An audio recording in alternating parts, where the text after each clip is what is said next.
This is the Be More podcast. I am your host, Jack Williams, and this is a show all about health, nutrition, mindset, and performing at our very best. And this is going to be your catalyst to being more. Welcome to episode 48 of the Be More podcast. I am live once again, having had some awesome feedback from the last Instagram live. So I'm going to be recording most podcasts on here in the future. Episode 48 as well. How mental is that? We are flying through the podcasts and we are approaching the big half century. I'm just excited to think where we're going to be when it gets to episode 100 on the podcast. Starting this podcast has been one of the best things I've done. And so today it's Monday and me and Robin have been for a walk down the beach and continued reading this book that I'm on at the moment, which is unbelievable, by the way. It's called The Choice by a guy called Og Mandino.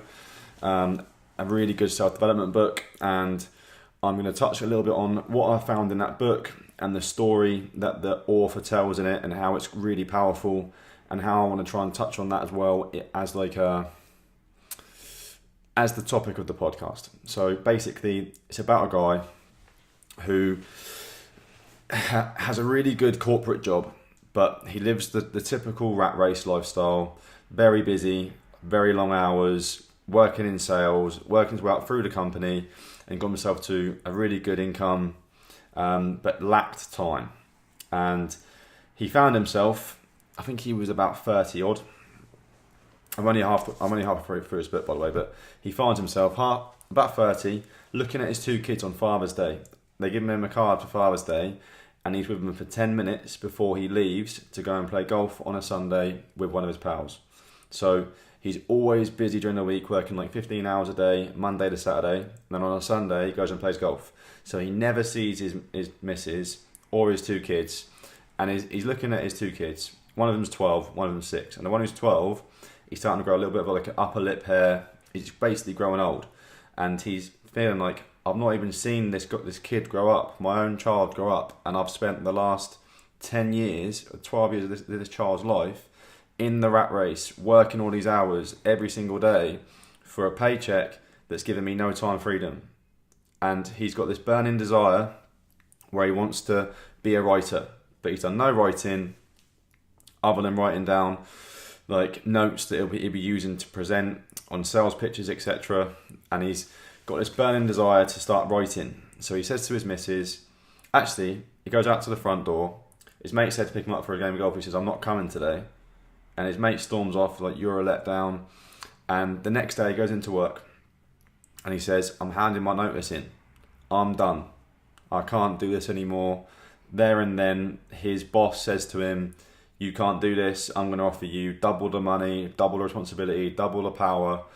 And he sits there and has to, these are goals that he'd set for himself for the last 15 years, and he had to make that decision there and then that he wasn't going to listen to this guy who was his boss, who had all his respect for, and he was going to leave the company. He was going to leave the company and go off on his own and start a writing career. So he goes through with it, despite getting several offers to stay in the company on double the income. He leaves and he chases time freedom.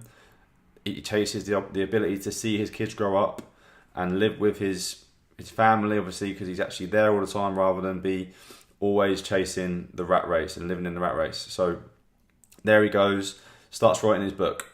They move into like a cheaper house and they have some savings set aside so that he can live free for like 18 months whilst he writes his first book. And his first book, they send it off to all these publishers. They write it in the space of 18 months, this guy, whilst he's been with his family, like living the dream. Like, I say living the dream, they're basically just like living month to month, trying to keep costs low while he writes this book and spends time watching his family grow up. He gets calls every single month from the company he used to work for saying, are you ready to come back yet? You're making a mistake, like this isn't going to work. And he stays true to what he believes, and he's like, nah, I'm going to try and pursue this because I'm only here once. Like, I've got to try and do what I want to do, and if worse comes to worse, I'll just get another job again. Anyway, he writes the book and he sends it off to 4 big publishers, one at a time, and all of them send it back saying, it's no good. We aren't able to publish this book. Thank you for your time and sending it to us, but it's not for us. So he's there 18, I think it's 21 months later at this point, and he's like, what do I do? They've run out of money, they have no more money, and they're in a position whereby he has to get a job for them to be able to afford to eat and to pay the bills, and Christmas is coming up and they can't afford to buy presents for Christmas. So he's like, this isn't good, I'm going to go and get a job. And he gets a job literally filling up people's gas. He lives in America, and he's one of the guys who fills like your tank when you need some fuel. He's gone from being like a top corporate salesman into filling up gas, and it gets out that he's doing that, and his boss, the guy who used to be his boss, drove all the way from the other side of America to go to this gas station, not to get any gas, but to say to him, you made a mistake. Just to rub it in his face and say, but we'll still have you back. Come back and work for us. You need to do this now. You've tried it on your own. This is 2 years later now. He's in a position financially where he can't afford to not really take it, and he still says no. He says, no, I'm going to make this work. Goes home, says to the missus that this is what happened today. She then gets an evening job, so they're both working like around the clock trying to make things affordable just so that they can carry on chasing his dream. And there's so many valuable lessons in this, by the way, which I'm going to touch on in a minute. But the book, by the way, it's emotional. Like I've almost been crying reading this book. I've never had that from a book before. So the author is unbelievable, and it's the guy who right, who wrote this first book. And anyway, they said, right, let's send it off to some small publishers and see if we get any joy that way. They send it to 4 small publishers, and one small publisher contacts them and says, do you know what? We'll give you a chance. We'll put the book out there. We'll do 3,000 copies, and we'll see what happens. 2 weeks go by and they hear nothing back. So there's no reviews, there's nothing back from the company, and he's wondering, like, is this book a success? What do people think? Does it need more time? Do I need to write a new one? Do I need to go back and get my old job back? Like, everything's going around this guy's head, and it gets to the point whereby, if you're getting excited, this is how I was feeling reading this book. 2 weeks later, the bloke rings him up, who's this publisher, and says, you're not going to believe this. Like, all 3,000 copies have been sold, and there's companies asking for more. So we're going to have to order another 10,000 copies of the book. So he's there thinking, that's unbelievable. Him and his wife and the family go out for dinner. They're celebrating because they're making royalties on this book, right? So the book deal was worth £3,000 to him. And then every book that gets sold, I think he makes £1 or something like that. So they've made a bit of money, and they're thinking, thank God for that. We can afford to pay the bills this month. And they go for dinner. They celebrate. 2 weeks go by. He's on the phone again, and he says, this book's actually getting out there quite a lot now. All of a sudden, the sales have doubled. 6,000 books have been sold, and they're like, what do I need to do? And he's like, don't worry about it. You're just going to keep getting your checks in royalty. And his money's doubling, and his money's doubling again. And it gets to the point whereby 6 months go by, and he gets a call from this publisher every single morning saying, more sales, more sales, more sales, more sales. To the point where this publisher went from being a small publisher to one of the biggest publishers in the world, and the book was then being compared to Think and Grow Rich, How to Win Friends and Influence People, like the best self-help books around. This book, I've just gone and bought the book, so this is a different book from the author, writing the story of that book. So I've just gone and bought it because it's supposed to be as good as Think and Grow Rich, and it must be good. So yeah, this bloke's now a millionaire in the space of 6 months from the book sales, and the book has since sold over 15 million copies. He's now multi-millionaire from the book that got turned down by all these publishers. And if he had made the decision in that gas station to go and work for the boss who came all that way to go and tell him that he'd fucked up, sorry about my French, that he needs to go back to work, if he had made that decision there and then that he was going to go back and give up on his dreams, this would never have come to fruition. Mental to think about it. So the lessons in this book are unbelievable. Like, I'm only 4 chapters in, and I'm already doing a podcast about it. And unbelievable book. So that's one recommendation I would say to you, is get the book called The Choice. Actually brings out emotions, and really good book. And the things that, for me, that are the lessons in that I think we can take from that as listeners to the podcast, and for those of you who listen on Instagram, is he never gave up in what he believed in, being number one. He didn't sway his decision making to please others. He stuck to what he believed in. And the most important thing, or not the most important, but one of the really important things was that there's more to come. But he had the right partner with him the whole way, right? So she said to him, no matter what, we'll make this work. I'll go work evenings in a restaurant serving drinks, etc., just so we can get by, rather than him go back into corporate to work in the job that he used to work in, that gave him no time with his family, but it paid him a lot of money, but it didn't give him any time or fulfillment. He was just in the rat race going over and over and over and over again, like most people do. Most people, like, it's rare for people to be able to listen to this right now live on Instagram because it's like 1 o'clock on a Monday afternoon. People are in the race, so they're working 7 till 7 or 9 till 5, Monday to Friday, from 18 years old till they're 70, and then they're going to retire on a pension on 40% of the income that they was earning whilst they were in that rat race. For what? Whereas he was brave enough to leave the rat race and try and do something on his own, and he had someone with him who backed every decision that he made. And unbelievable. At the desk now. Sorry, bro. But yeah, mental that you've got to choose the right people to surround yourself with. Like, I've had so many people that I've had in my life before that were not beneficial for me as a person. Like, it wasn't their fault. It was normally my fault. But I would let them influence my decisions. And that's what happens. That's what we do as human beings. Are you surround yourself with people that are helping you live a better life, or to follow the goals that you've got set? She was fully supportive of what he wanted to do, and wanted him to be around more, and wanted to see him be a happier person. Whereas I read a book, this one right here, How to Be Rich by John Paul Getty, the richest man in the world at one point. I think he's still up there now with the most wealth in the world. He had 5 wives, all of which were money grabbing, and they weren't good for him. They weren't helping him on his course to follow the goals that he had set for himself. And at the same time, he admits that he's at fault for a lot of these marriage breakdowns as well, because all he did was work. So it's another version of being in the rat race, but he was running his own things, say things like multiple different companies, multiple different businesses, multiple different streams of income, just an absolute entrepreneurial tycoon. But he never found the right person who supported the things that he wanted to do. So it never worked out. And he just continuously kept having these marriage breakups. So there's something there to be taken. Like, is your relationship, or are the people you're surrounding yourself with, like, you are the average of the 5 people you spend the most of your time with, are they in alignment with where you want to go? If not, eliminate your distractions.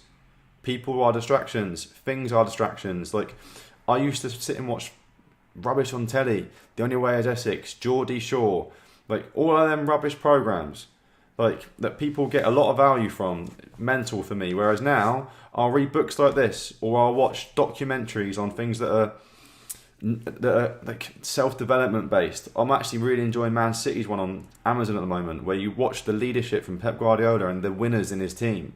But that makes me feel really motivated. Like, I want to swear. Like, I watch that and I'm like pumped. Whereas you'll watch The Only Way is Essex and all you're doing is just destroying brain cells that are in your mind, and you're wondering why you're going round and round in this cycle of life, and it isn't actually bringing you any value. So yeah, that's my rant from that. But yeah, it's choosing fulfillment and time as more important than income. Like, whatever you're going to go and do it for your own fulfillment, not based on the fact that you're going to get a certain amount at the end of the month. Do it because it's going to make you feel good, and do it because you're going to get your own time back. Like, that's valuable. And we're not saying to everyone, right, go and become your own boss, go and build your own business, go and do your own thing. What I'm trying to say is, go and do what you want to do.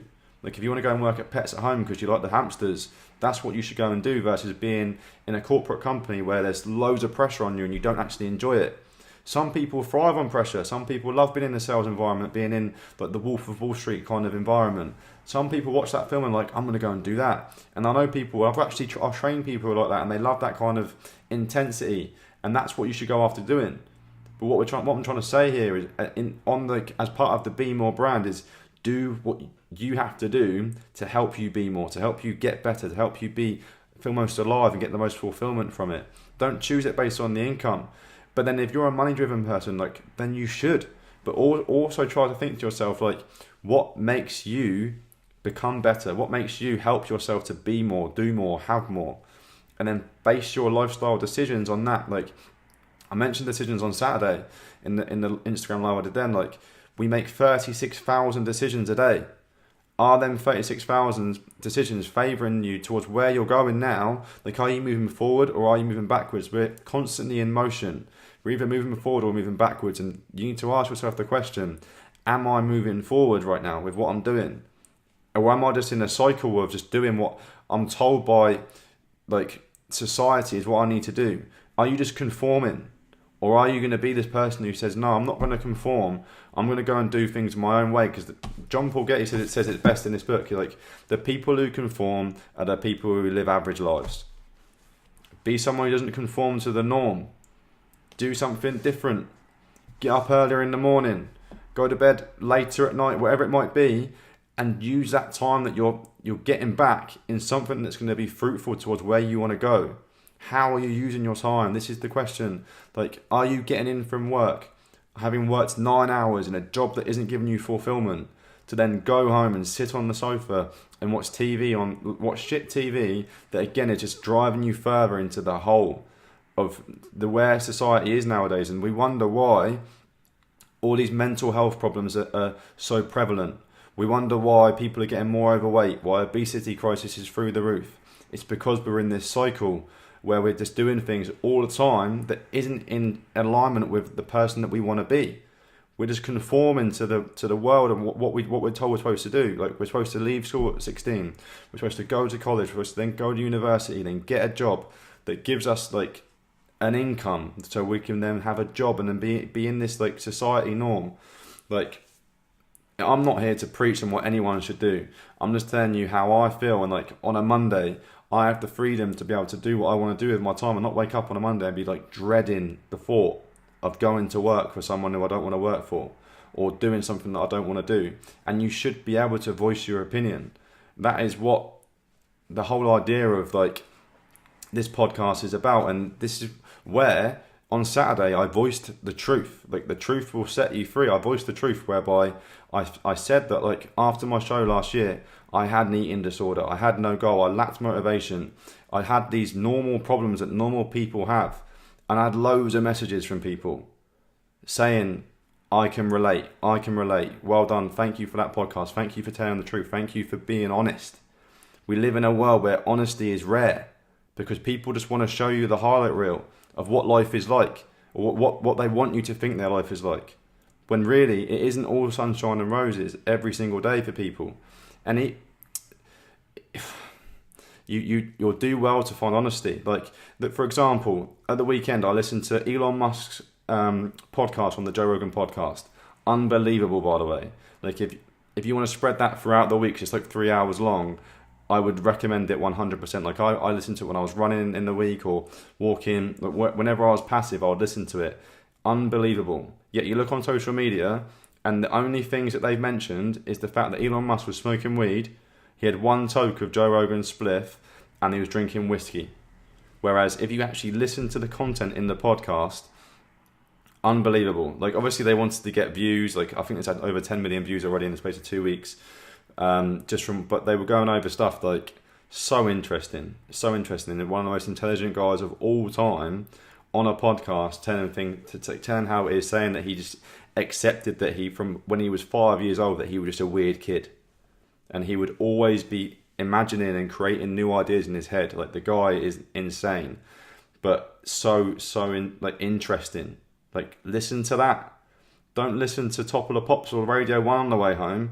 Listen to Elon Musk and like what goes through that guy's head.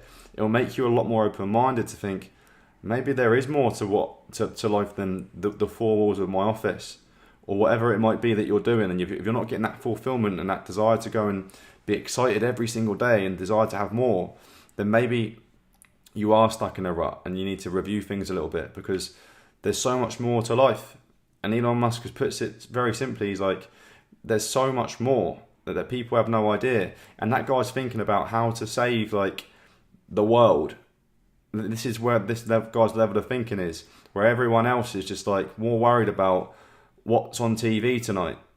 this guy's out there trying to make electric planes, electric cars that are like that giving people more value and keeping the whole world alive longer. Mental. Here we go. He used to be one of our Joma lads, walking around college thinking he was the boy. You're killing it now, Geese. Love your discipline. Thanks, mate. But this is it. Like, I used to be an idiot. And I used to walk around thinking, like, with an ego, thinking that I knew it all when I knew nothing. And this is why when people see, like, my stuff now, they're like, that guy's changed. But this is how. Like, I literally just developed discipline. But discipline equals freedom, guys. Like, I wasn't happy when I was being like that. It was just insecurity. Insecurity would make me into the group clown, the class joker, the lad in the changing rooms who was trying to make like all of the laughs. Ooh. Battery turning out. But yeah, that was out of insecurity. If you see someone who's always being a clown, that's normally because they're acting that way out of insecurity. Whereas now, like, my decision making is different. I wake up early in the morning because I want more time out of the day, and I don't need to get up early in the morning. Like, I don't have to be anywhere for anyone. Like, I don't have a boss. But I'm up at 4 a.m, like a madman, because I've got things to do. Like, if I had a tenth of what Elon Musk goes through his head, I'd be buzzing. But I still have, like, a purpose and excitement to wake up for every single day to go and do something with my life. So much to talk about. But yeah, thanks, Charlie, for mentioning that, mate. And thanks, everyone, for your time, for listening to this episode of the podcast. Hopefully you've got some value from it. I enjoy jumping on Instagram live and doing them. So yeah, this episode will be live probably Wednesday morning when I'm off to Paris with Robin. We're very excited for our first holiday together. We've got a week in Paris, so I'm sure we'll be absolutely spamming Instagram to death with content in Paris. So thanks as always for your time, guys. Have an awesome week. Any questions at all, let me know. Hopefully we're getting some more guests on the podcast soon. And yeah, I'm enjoying these lives, and I will catch up with you guys soon. Thanks, everyone.